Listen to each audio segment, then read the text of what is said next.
దెబ్బతినేటువంటి పరిస్థితిలో ఉంది. అదేవిధంగా మంచినీటి సరఫరా అండి, చాలా అద్భుతమైనటువంటి స్కీమ్ అది.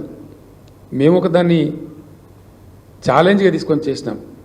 దానికి ఒక స్ట్రాంగ్ రీజన్ ఏంటంటే, తెలంగాణలో చాలా చోట్ల ఉంది, కొన్ని చోట్ల స్వల్పంగా బ్రాకిష్ వాటరు, కొన్ని చోట్ల ఫ్లోరైడ్ వాటరు.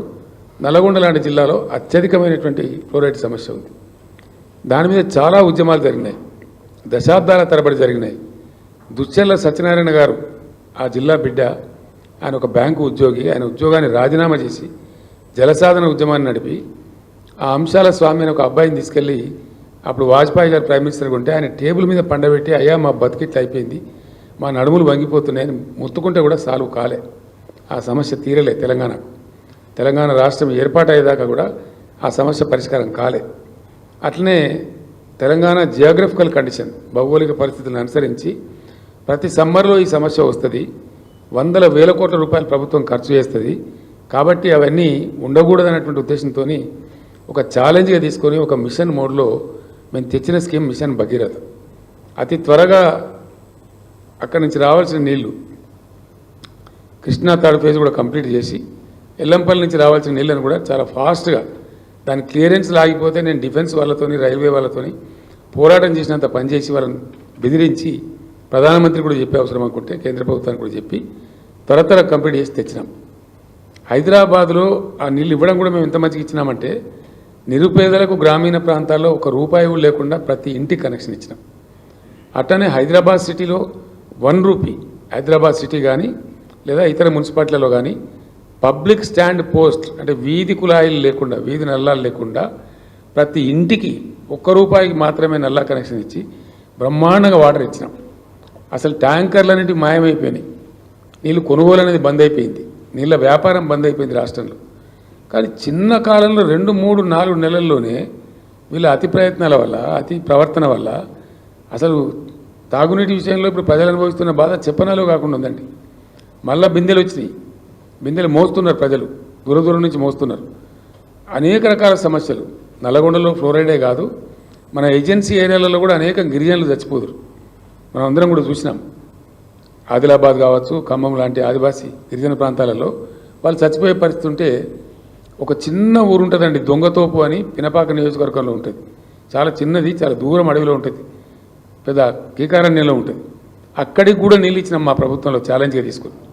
ఏ ఒక్క గిరిజన గూడాన్ని కానీ, ఏ ఒక్క లంబాడి తండాన్ని కానీ, ఏ చిన్న ఆవాసం కూడా మంచినీళ్ళు లేకుండా వాళ్ళకి ఇళ్లలో నల్లాలు పెట్టి నీళ్ళు ఇచ్చి సప్లై చేసినాం. ప్రజలు బ్రహ్మాండంగా 5-6 ఏళ్ళు ఎంజాయ్ చేసినారు. మరి దాన్ని ఎందుకు నడపలేకపోయినారు? కరెంటు చక్కటి వ్యవస్థ, బాగా నిర్మాణం జరిగి పటిష్టపడి అద్భుతమైన పవర్ ఉండి, ఇంకా మన వీళ్ళకి పవర్లో కలిసి వచ్చిన అంశం ఏంటంటే, ఈ మధ్యనే ప్రధానమంత్రి ఆ ఎన్టీపీసీ మొదటి దశ 1600 మెగావాట్లు కూడా చేసి జాతికి అంకితం చేసినారు. అది ఛార్జ్ అయింది, నడుస్తూ ఉంది. అంటే మేము చేసింది కాకుండా ఇంకో 1600 మెగావాట్లు యాడ్ అయింది వీళ్ళకు. అది ఎట్లా మరి పవర్లో వీళ్ళు ఫెయిల్ అయినారో నాకు అర్థం కాలేదు. అది బాధాకరమైన విషయం. అదే ప్రజలు బాగా ఆగ్రహానికి గురవుతూ ఉన్నారు. 9 సంవత్సరాలు వచ్చిన పవర్ ఎక్కడ పోయింది? 9 సంవత్సరాలు వచ్చిన మంచినీళ్ళు ఎక్కడ పోయింది? ఇంత దారుణమైంది. మళ్ళీ ట్యాంకర్లు కొనుక్కోవాల్సిన దుస్థితి అయింది. నాకుండే సమాచారం మేరకు ఇప్పటికే హైదరాబాద్ నగరంలో 2.5 లక్షల ట్యాంకర్ల పైగా ప్రజలు ట్యాంకర్స్ కొనుగోలు చేశారండి. More than 2.5 lakh tankers have been sold in only Hyderabad. మరి దానికి ఏమొచ్చింది, ఎంత ఇబ్బంది వచ్చింది, ఏం నాకైతే అర్థం కాలేదు. మరి దాని మీద జరిగే ఆగ్రహానికి ఇప్పుడు వీళ్ళు బలిగాక తప్పదు. ఎందుకంటే ప్రపంచవ్యాప్తంగా వైద్య శాస్త్రం అంతా తేల్చి చెప్పిన సబ్జెక్ట్ ఏంటంటే, డిసీజెస్ అంటే వ్యాధులు ప్రజలకు వచ్చేది 75% పైబడిన వ్యాధులు డ్రింకింగ్ వాటర్ ద్వారానే కమ్యూనికేట్ అవుతాయి అని మొత్తం వైద్యులు చెప్పినారు. WHO కూడా తేల్చింది. ఆ తదనంతరం మేము దాన్ని ఛాలెంజ్ ఎందుకు తీసుకున్నామంటే, ప్రజలకు ఈ వ్యాధులు వచ్చే బాధ కూడా పోతుంది, ఫ్లోరైడ్ బాధ పోతుంది, పుష్కలమైన నీళ్లు దొరుకుతాయి, సంతోషంగా ఉంటారు ప్రజలని మేము చాలా సీరియస్గా తీసుకొని చేసినాం. దానిలో ఎందుకు వైఫల్యం చెందామని నాకైతే అర్థమే కాలేదు. ఈ రోజుకు నాకు అర్థమైతే లేదు. I'm really surprised. ఏం కారణం?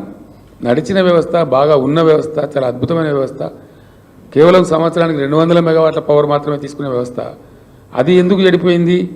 ఎవ్వరు మొరపెట్టుకున్నా దాన్ని పీడించే పరిస్థితి లేదు.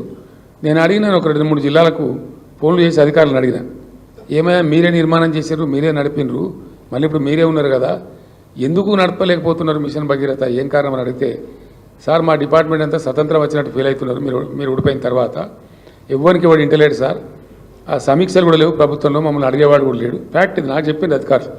3-4 జిల్లాల అధికారులు నేను ఎంక్వైరీ చేస్తే వాళ్ళు ఏం చెప్తున్నారంటే, అసలు అడిగేవాడు లేడు, పట్టించుకునేవాళ్ళు లేడు సార్, చిన్న పైపు ఫెయిల్ అయితే కూడా వారం దాకా ఎవరు తిరిగి చూసేవాళ్ళు లేడు, మీరున్నప్పుడేమో అది వేరే పద్ధతి ఉండే, భయం భక్తి ఉండే, ఇప్పుడు అది లేదు, ఒక విచ్చలవిడితనం వచ్చింది, దాని ద్వారానే ఈ దుర్మార్గం జరుగుతూ ఉందని చెప్పి వాళ్ళు చెప్తా ఉన్నారు. అట్లా మరి పేదల బాధనే, పెద్దల బాధనే, కమర్షియల్ వాళ్ళ బాధనే, ఈ శుద్ధమైన జలాలు అందక 4-5 నెలల స్వల్పకాలంలో మళ్ళా ప్రజలు బోర్ల నీళ్లు, ఉప్పు నీళ్ళు తాగే పరిస్థితి తెచ్చిపెట్టింది ప్రభుత్వం. ఆ ఉప్పు నీళ్లు తాగే ప్రజల ఆగ్రహాన్ని కూడా ఇప్పుడు పార్లమెంట్ ఎన్నికలలో డెఫినెట్గా వీళ్ళు చూడబోతూ ఉన్నారు. అందువల్ల అతిసార